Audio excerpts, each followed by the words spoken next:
كذب أصحاب الأيكة المرسلين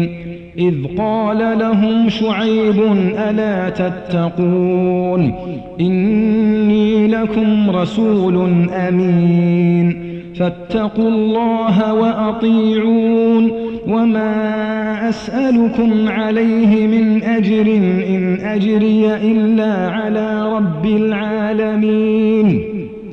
أوفوا الكيل ولا تكونوا من المخسرين وزنوا بالقسطاس المستقيم ولا تبخسوا الناس أشياءهم ولا تعثوا في الأرض مفسدين واتقوا الذي خلقكم والجبلة الأولين قالوا إنما أنت من المسحرين وما أنت إلا بشر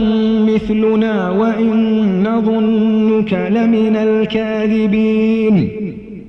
فأسقط علينا كسفا من السماء إن كنت من الصادقين